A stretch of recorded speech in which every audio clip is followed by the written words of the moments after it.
we're going to do is I'm going to say a few words setting the scene. Then we're going to make the announcements. We hear of the different positions. We will hear from the winning candidates, and then there will be time for the press to ask your Q&A before we end and then go off if people want to have, and we know many people do, to have one-on-one interviews. So that's the plan for the next hour. Harriet, can we mix your mic a little bit?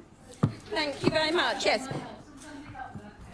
And can people at the back hear me? Is that all right? But let's get this right. Sorry, thank you very much for that. Okay, how's that doing? Is that better? Is that any better? I know, it's the problem with being small. Carla's nodding at me. It's a problem we have. But anyway, hopefully you can all hear, because I really want to thank all of the candidates who have put in their weekends, their evenings, their days, their hearts and their souls into all these contested roles. And I also want to thank Adrian Ramsey and Carla Denier and Zach Kalansky.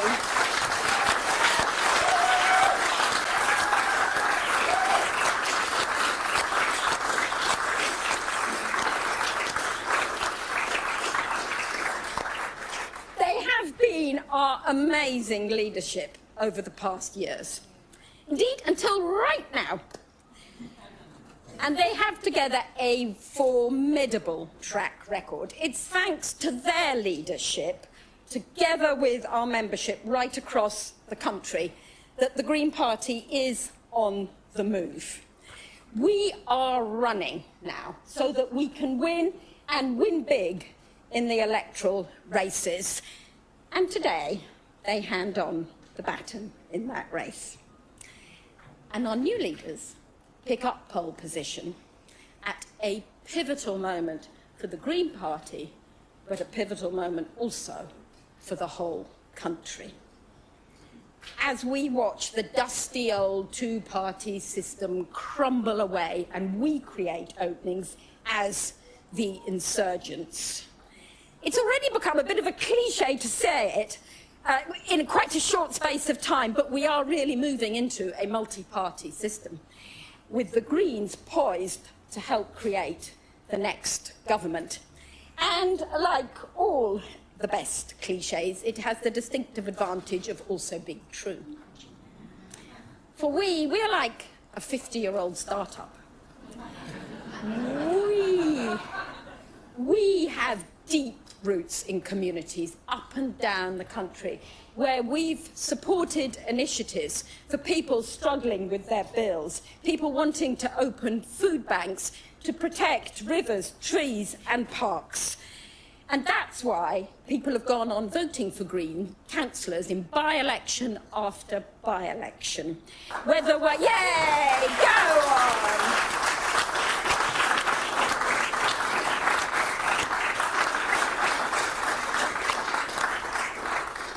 People know and respect the Greens for being hard-working, professional and delivering change. And that's now why we've now got 863 councillors right across the whole country.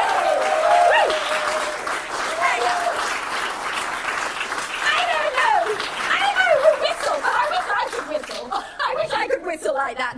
But we do, and those are councillors in leafy suburbs, down windy country lanes and in inner city estates, right across the country now. Whether you're looking, for example, at Grangetown in Cardiff, where we just won a by-election,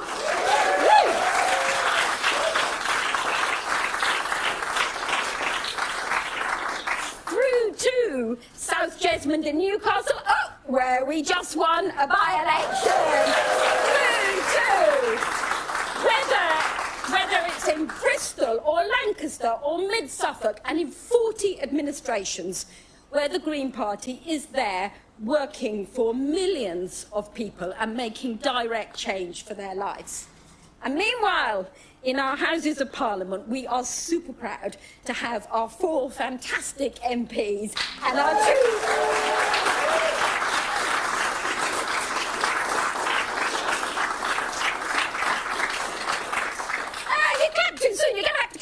now 4 fantastic MPs and 2 peers. Yay!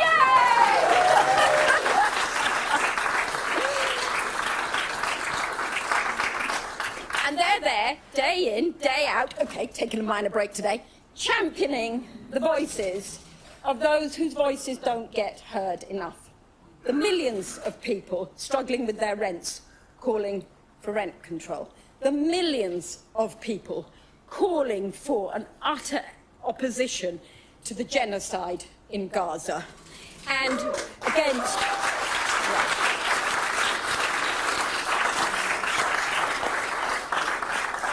and speaking up against the misuse of terrorism laws to silence protest. And they're putting an unwavering, consistent call for taxes on the uber wealthy. And we are confident that those voices in the Houses of Parliament will soon be amplified by our first win in the next national general election at the Senedd in Wales, where our colleague Anthony Slaughter, who I can't see,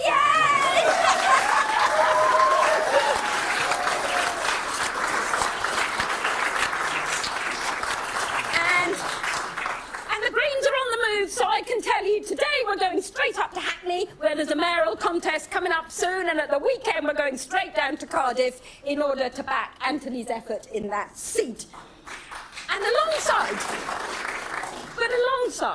that deep professional expertise that the Greens bring wherever they can, we also have the energy of a start-up, the wild ambition, the verve, the determination that we can move fast to deliver the kind of change that we know the country is crying out for, and that we can take on the cold, old, monolithic blocks of power and inequality that have had a stranglehold on our country for far too long, and that have now risen up sort of Frankenstein style, dressed up as reform, as if they were new, but actually same old, backed by the billionaires, by the multinational companies, and by Trump.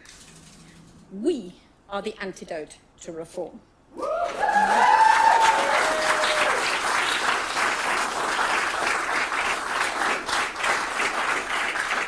We at the Green Party are the antidote to reform, and we're a home for all those people across the country holding their heads in their hands as the Labour government lets them down again and again and again, whether it is filching from the aid budget or from people with disabilities and not bringing in taxes on the super wealthy that we need.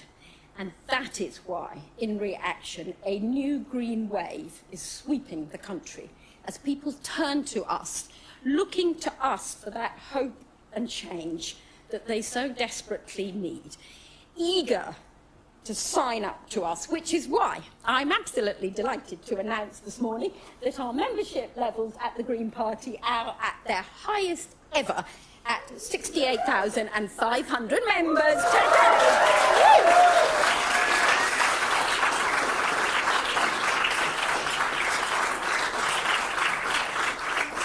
That's where we are at the highest level, and I can tell you it's continuing to rise, and that is just the start, because I am determined even, together with our new leadership, that we can realise all our most deeply held ambitions and dreams, that we can, together with our new leadership, really at this critical time in British politics, we can grow exponentially our impact and our influence and be that collective voice for climate and social justice. And so, now, with our nails bitten down to the quick, we have the big reveal. So, I want to hand over